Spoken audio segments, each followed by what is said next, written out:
Hey, yo, what's good? Kell Brook scores a sixth round TKO stoppage win against Frankie Gavin. This punch right here, that uppercut, beautiful punch, could not miss tonight. That jab and that uppercut, I believe, are his best punches. He is a big, strong welterweight, and he will give fits to any man in that weight division today. He is a solid, very solid fighter, and he beat another a decent opponent. Not in the world class level, not a top 10, but Frankie Gavin was 22-1. He only had one loss coming into it, so he's not a bum. Just like Jojo Dan was not a bum, he was undefeated. So, oh no, Jojo Dan had two losses before anybody wants to say he wasn't undefeated. I'm sorry, he had one loss coming in as well. So one or two, he had two losses. I'm looking at BoxRec right now. I'm sorry. Anyway, he's coming up. We forget he got stabbed a year ago, like a few months ago. He got stabbed, guys.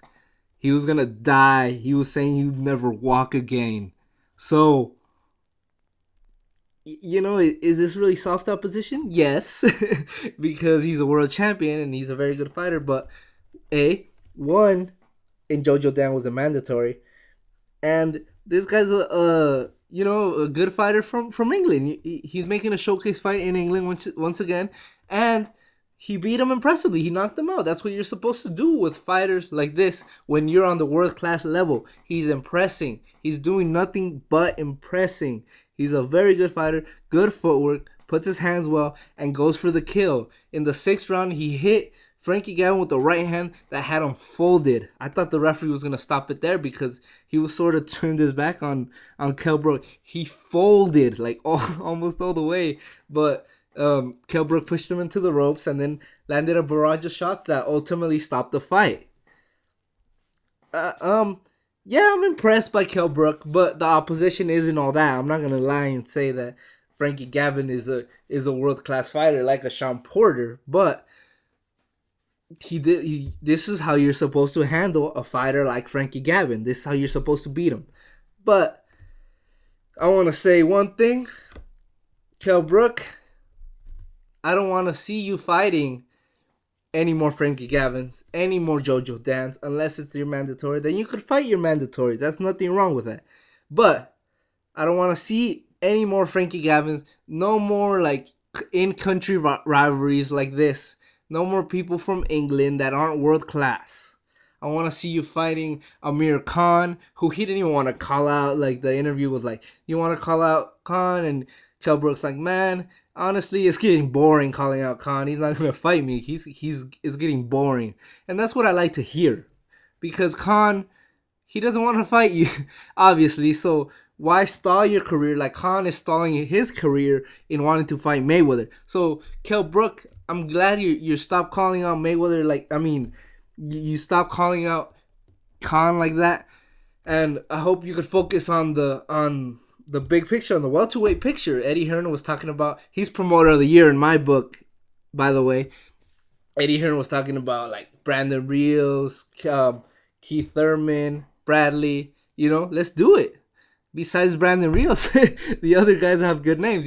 I love to see him against Bradley. I love to see him against Keith Thurman. Let's do it. Let's unify the titles. How about the winner of Bradley Vargas? Let's do it. I love it. I love those fights. Even Devin Alexander. Why not? Khan obviously doesn't want to fight him, so let's move on. Let's fight other contenders. So very impressive performance today, but obviously that's not the story of the day of the fight. He was supposed to win. He did what he's supposed to do. That's what a champion is supposed to do. Defend his belt against lesser opposition, especially if he's you could only beat the fighter that's in front of you. That's what you got to do. The same is with Anthony Joshua. You could beat who's in front of you. You can't say, "Oh, he should have been fighting this person," because at the end of the day, you're fighting who you were fighting. So, Kell Brook fought Frankie Gavin. He beat Frankie Gavin in impressive fashion. Frankie Gavin did not want to go away in those early rounds. He had to find the spots. Finally landed that big right hand that made him fold and knocked him out. So I'm looking at Kell Brook.